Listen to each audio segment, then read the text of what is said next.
اور اس کے ساتھ ہی اس کے منہ سے گہرا سانس خارج ہوا تھا۔ میں نے صاف کپڑا زخم کے منہ پر دبا کر بھل بھل بہتے خون کو روکا اور گلگارے کو کہا، والد کے جسم سے رسی کھول لو۔ میرے اچانک پکارنے پر وہ ہڑبڑا سی گئی تھی۔ اس کے ساتھ ہی اس نے دھیمے لہجے میں جی کہا اور رسی کی طرف متوجہ ہو گئی۔ اس کے رسی کھولنے تک میں نے زخم کے منہ پر پٹی کو دبائے رکھا تھا۔ جو ہی وہ رسی کھول کر فارغ ہوئی تھی، میں نے کہا، اس پٹی کو یہاں دبا کر رکھو۔ اس بات میں سر ہلاتے ہوئے وہ میرے قریب ہوئی۔ میں نے پیچھے ہو کر اسے زخم پر ہاتھ رکھنے کی جگہ دی اور خود دوائیوں کی طرف متوجہ ہو گیا۔ سب سے پہلے میں نے صاف کپڑے سے مناسب لمبائی میں 2-3 پٹیاں پھاڑی۔ پھر پائیوڈین کی بوتل کھول کر میں نے گلگارے کو پیچھے ہٹنے کو کہا۔ زخم پر تھوڑی سی پائیوڈین ڈال کر ساتھ ہی درد کش اور خون کے بہاؤ کو روکنے والا سفوف زخم میں بھر دیا تھا۔ اس کے اوپر ایک پٹی طے کرتے ہوئے میں نے دوسری پٹی زخم پر لپیٹ دی تھی۔ پٹی سے فارغ ہو کر میں نے درد کش ٹیکا تیار کر کے شمریز خان کو پہلو کے بل لٹایا اور جسم پر گوشت کے حصے میں وہ ٹیکا لگا دیا۔ اس کے بعد اینٹی بایوٹک ٹیکا بھی اس کی رگ میں لگا کر میں نے اسے حال پوچھنے لگا۔ کافی بہتر محسوس ہو رہا ہے، درد بھی ختم ہونا شروع ہو گیا ہے۔ آپ کا بہت بہت شکریہ، گلگارے نے ممنونیت بھرے لہجے میں کہا۔ آپ تو شاید ہماری مدد کرنے آئے تھے، میں سمجھ رہی تھی کہ ہم آپ کی مدد کر رہے ہیں۔ گلگارے بہن، آپ نے تو مجھے نئی زندگی دی ہے۔ میں نے جو کام کیا ہے یہ آج نہیں تو کل پرسوں تک ڈاکٹر صاحب نے کر دینا تھا، اور یقیناً وہ مجھ سے بہت بہتر انداز میں یہ کام سر انجام دیتا۔ پتہ نہیں موسم نے کب ٹھیک ہونا تھا، اور ڈاکٹر صاحب کوئی کلومیٹر بھر کے فاصلے پر تو نہیں بیٹھا تھا کہ ہم آسانی سے وہاں پہنچ جائیں۔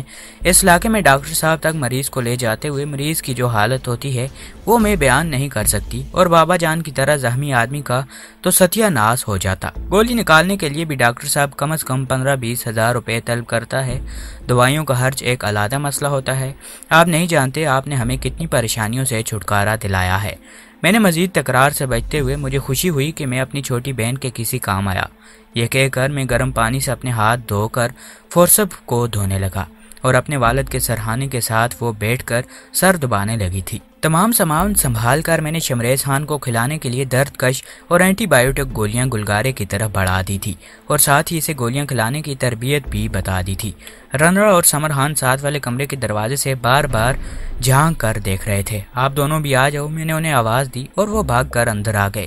رنرا تو آنتے ساتھ ہی باپ سے لپٹ گئی۔ اب میں بالکل ٹھیک ہوں بیٹی، وہ اس کا سر تھپتھپانے لگا۔ اللہ پاک کی قدرت بھی عجیب ہے، یقیناً ان معصوم لڑکیوں نے اپنے باپ کی تکلیف دور ہونے کے لیے خلوص دل سے دعا کی ہوگی، اور وہ عظیم رب مجھ جیسے گناہگار کو ان کی مدد کے لیے اس انداز میں گھسیٹ کر وہاں لے آیا تھا، ورنہ اس سے پہلے میں کبھی کسی غار وغیرہ کی تلاش میں اتنا سرگردان نہیں ہوا تھا۔ پہاڑوں میں گھنٹے آدھا گھنٹے کی تلاش کے بعد ہی کوئی نہ کوئی پناہ گاہ مل جایا کرتی تھی۔ گزشتہ دن میں شام تک پاگلوں کی طرح پھرنے کے بعد بھی کوئی ٹھکانہ ڈھونڈ نہیں سکا تھا۔ انہیں باتیں کرتا چھوڑ کر میں اپنی کلاشنکوف اور پستول کے ساتھ مصروف ہو گیا تھا۔ شاید گلگارے میری ہی جانب متوجہ تھی کہ جو ہی میں نے کلاشنکوف کے پرزوں کو ہاتھ لگایا، وہ فوراً بولی، اگر چاہیے ہو تو گھر میں رائفل کا تیل بھی پڑا ہے۔ یہ تو بہت اچھا ہو گیا، میں نے خوش ہو کر کہا۔ ابھی لائی، وہ سر ہلاتے ہوئے کمرے کی طرف بڑھ گئی۔ اس کی واپسی ایک درمیانے حجم کی پلاسٹک کی بوتل کے ساتھ ہوئی جس میں ہتھیاروں پر لگانے والا تیل بھرا تھا۔ شکریہ کہتے ہوئے میں نے اس کے ہاتھ سے تیل کی بوتل پکڑ لی تھی۔ سپیر تک برف باری رک گئی تھی، لیکن بادل اب تک ویسے ہی موجود تھے۔ میں اس وقت انگیٹھی کے سامنے نمک ملے گرم پانی کی ادھ بھری بالٹی میں پاؤں ڈبوتے ہوئے بیٹھا تھا۔ گزشتہ کل میرے پیروں کو جس سردی کا سامنا کرنا پڑا تھا، اس کا اثر اب تک ہلکے ہلکے درد کی صورت میں موجود تھا، اور اس درد کا بہترین حل نمک ملا گرم پانی ہی تھا۔ گلگارے اپنے والد کا سر دبا رہی تھی، اسے اچھا خاصا بخار ہو گیا تھا۔ میں نے سر درد اور بخار والی گولی بھی اسے کھلا دی تھی۔ رنرا اپنے چھوٹے بھائی کے ساتھ خشک لکڑیاں اکٹھی کرنے گھر سے باہر نکل گئی تھی۔ اچانک وہ بھاگتے ہوئے گھر میں داخل ہوئی۔ بابا جی، اس دن والے آدمی اس طرف آ رہے ہیں، ان کے ساتھ 3 آدمی اور بھی ہیں، یہ بتاتے ہوئے اس کے معصوم چہرے پر خوف کے ماری ہوئی ہوائیں اڑ رہی تھیں۔ لڑکیوں کی جنس ایسی ہے کہ انہیں مردوں کے گندے ارادے کے بارے فوراً ہی اندازہ ہو جاتا ہے۔ 2 روز پہلے ان ظالموں نے اس معصوم کو غلط نیت سے ہی پکڑنا چاہا تھا، اور آج ان کی آمد پر وہ ایک دم سہ گئی تھی۔ اس نے فوراً اندازہ لگا لیا تھا کہ وہ اسی کے لیے لوٹے ہوں گے۔ حالانکہ اس سے بڑی بہن بھی موجود تھی، مگر ان موذیوں کی نظر اب تک گلگارے پر نہیں پڑی تھی۔ دروازہ بند کر دیا ہے نا؟ سمر خان کہاں ہے؟ گلگارے نے اطمینان بھرے انداز میں پوچھا۔ مجھے اس کے چہرے پر ذرا برابر بھی خوف نظر نہیں آیا تھا۔ میں یہی ہوں باجی، دروازے کی طرف سے سمر خان کی آواز آئی۔ میں نے اپنے پاؤں بالٹی سے نکالے اور تولیے سے صاف کر کے جرابیں ڈالنے لگا۔ جو ہی میں نے بوٹوں میں پاؤں ڈالے وہ حیرانی سے پوچھنے لگی، آپ کیوں تیار ہونے لگے؟ شاید آنے والے مہمانوں سے کوئی بات چیت کرنا پڑ جائے۔ آپ ان کی فکر نہ کریں، برساتی مینڈکوں کی طرح یہ اچکے بھی برف باری کے دنوں میں نمودار ہوتے ہیں۔ اس سے پہلے بھی 2-3 بار ان جیسوں سے واسطہ پڑ چکا ہے، حد درجہ کے بزدل ہوتے ہیں، ہوائی فائر سن کر بھی بھاگنے میں دیر نہیں لگاتے۔ تو اب کیا کریں؟ یوں ہی دروازہ بند کر کے بیٹھے رہیں؟ نہیں، 2-3 گولیاں تو ضائع کرنا پڑیں گی۔ میں مورچے پر چڑھتی ہوں۔ والد کا سر دبانا چھوڑ کر وہ دیوار میں کیل کے سہارے ٹنگی کلاشنکوف اتارنے لگی۔ اچانک دروازے پر زوردار دستک ہوئی۔ میں نے اپنی طرف دیکھتی گلگاری کو آنکھوں سے استیاء کا اشارہ کیا۔ وہ فوراً بولی، کوئی ضرورت نہیں دروازہ کھولنے کی، میں مورچے پر چڑھ رہی ہوں۔ ٹھیک ہے، آپ مورچے پر پہنچے، میں دروازے پر جا کر ان سے پوچھتا ہوں، ہو سکتا ہے مسئلہ بات چیت سے حل ہو جائے۔ یہ لاتوں کے بوت ہیں، پھر بھی پوچھنے میں کوئی حرج نہیں۔ اپنی گولیوں اور توانائی خواہ مخواہ ضائع نہ کرو، گلگارے کو کہہ کر میں نے کلاک نائٹن کاغ کر کے ہاتھ میں تھاما اور گرم چادر اوڑھے ہوئے رانڑا کو کہنے لگا، تم کمرے کا دروازہ اندر سے بند کر دو۔ جی لالا، وہ اس بات میں سر ہلانے لگی۔ گلگارے پہ مزید تکرار کیے بغیر دوسرے کمرے میں لگی سیڑھی کی جانب بڑھ گئی، جس کے ذریعے وہ چھت پر بنے مورچے پر پہنچ سکتی تھی۔ وقفے سے ان کا دستک دینا جاری تھا۔ دروازے کے قریب پہنچ کر میں نے رسمی انداز میں پوچھا، کون؟ دروازہ کھولو۔ میری نرم آواز نے اسے لہجہ سخت کرنے کی شبیہ تھی۔ دروازے میں بنی ذیلی کھڑکی کی کنڈی کھول کر میں باہر نکلا۔ ان میں سے 2 دروازے کے قریب جبکہ 3 چند قدم پیچھے ہٹ کر کھڑے تھے۔ دستک دینے والوں میں ایک کے ہاتھ میں 8mm اور دوسرے کے ہاتھ میں کلوز بٹ کلاشنکوف تھی، جبکہ تھوڑی دور کھڑے افراد میں 2 کے ہاتھ میں 30 بور پستول اور ایک نے سنگل بیرل 12 بور اٹھائی ہوئی تھی۔ جی، سلام دعا اور مسافے کے بغیر میں نے خشک لہجے میں پوچھا، میں طالبان کمانڈر ہوں اور پرسوں اس گھر سے میرے آدمیوں پر فائر کیا گیا ہے۔ گھنے گھنگریالے بال والے، لمبی مونچھوں اور ہلکی داڑھی والے ایک آدمی نے دھمکی آمیز لہجے میں گفتگو کی ابتدا کی تھی۔ تو جن پر گولیاں چلائی گئی تھی انہوں نے یہ نہیں بتایا کہ وہ اس وقت کس عبادت کی بجا آوری کی کوشش میں تھے؟ میں نے بظاہر عام سے انداز میں کہا تھا۔ میرے لہجے سے غصے یا خوف کا کوئی اظہار نہیں ہو رہا تھا، ایسی کوئی بات بھی نہیں ہوئی تھی۔ وہ اپنے راستے پر جا رہے تھے کہ ایک نوجوان لڑکی نے انہیں دیکھا اور ڈر کر گھر کی طرف بھاگ پڑی، حالانکہ انہوں نے لڑکی کو کچھ بھی نہیں کہا تھا۔ میں نے طنزیہ انداز میں کہا، جانتے ہو جھوٹ بولنے کے لیے بھی اعتماد کی ضرورت ہوتی ہے۔ اس کے ساتھ دوسرا کھڑا آدمی بفر کر بولا، جھوٹ نہیں بول رہے، تم ذرا اس لڑکی کو باہر بلاؤ، وہ میری چھوٹی بہن ہے اور اس نے بزدلوں کا جو حلیہ بتایا ہے وہ بالکل تم دونوں جیسے لگتے ہیں۔ تمہاری خوش قسمتی کہ تم اس دن باعث نکلے، مگر یقین مانو خوش قسمتی ہمیشہ ساتھ نہیں دیا کرتی۔ دھمکی دے رہے ہو؟ خود کو کمانڈر بتانے والے کا غصہ دیدنی تھا۔ نہیں، میں نے اطمینان بھرے لہجے میں کہا، جان بچانے کا موقع دے رہا ہوں۔ یقیناً تم ہم سے واقف نہیں ہو، ورنہ بھڑکے مارنے کی بجائے اپنی جان بچانے کا سوچتے۔ میں متبسم ہوا، جانتا نہ ہوتا تو شاید کچھ اہمیت بھی دے دیتا۔ چلو تعارف کرا دیتے ہیں۔ اس نے گندے سے لڑکی کلاشنکوف اتاری۔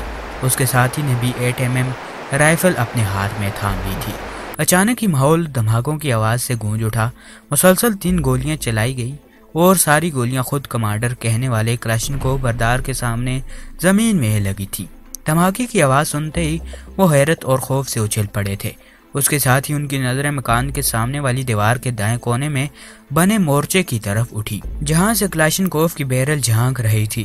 گلگارے نے اپنا کالا دوپٹہ پگڑی کے انداز میں سر پر باندھ کر اس کا چہرہ پلو سے لپیٹ لیا تھا۔ مورچے کے ہول سے کلاشنکوف کی بیرل کے سامنے اس کے چہرے کی بھی جھلک دکھائی دے رہی تھی۔ وہاں سے وہ ایک مرد ہی دکھائی دے رہا تھا۔ اس کے بااعتماد فائر نے ثابت کر دیا تھا کہ وہ کلاشنکوف کا استعمال جانتی تھی۔ میں نے بھی چادر کے نیچے چھپایا پستول باہر نکال لیا تھا۔ 1-2 لمحے مورچے کی طرف خوف زدہ نظروں سے دیکھنے کے بعد نام دھاڑ کمانڈر اپنے ساتھیوں کو بولا، چلو پھر کبھی صحیح۔ یہ کہتے ہوئے وہ پیچھے مڑا۔ بات سنو، میں نے اسے مخاطب کرتے ہوئے کہا، اگر دوبارہ اس گھر کی طرف آنا ہوا تو اپنے دوسرے ساتھیوں کو بتا کر آنا، کیونکہ واپسی کے لیے تمہیں ان کے کندھوں کی ضرورت پڑے گی۔ دیکھ لوں گا تمہیں گیدڑ بھبکی دیتے ہوئے دوبارہ چل پڑا۔ اگر میرے 5 گننے تک یہ غائب نہ ہو جائیں تو سب سے آخر والے کو گولی مار دینا۔ گلگارے کی جانب رخ کر کے میں نے اس کا نام لیے بغیر کہا،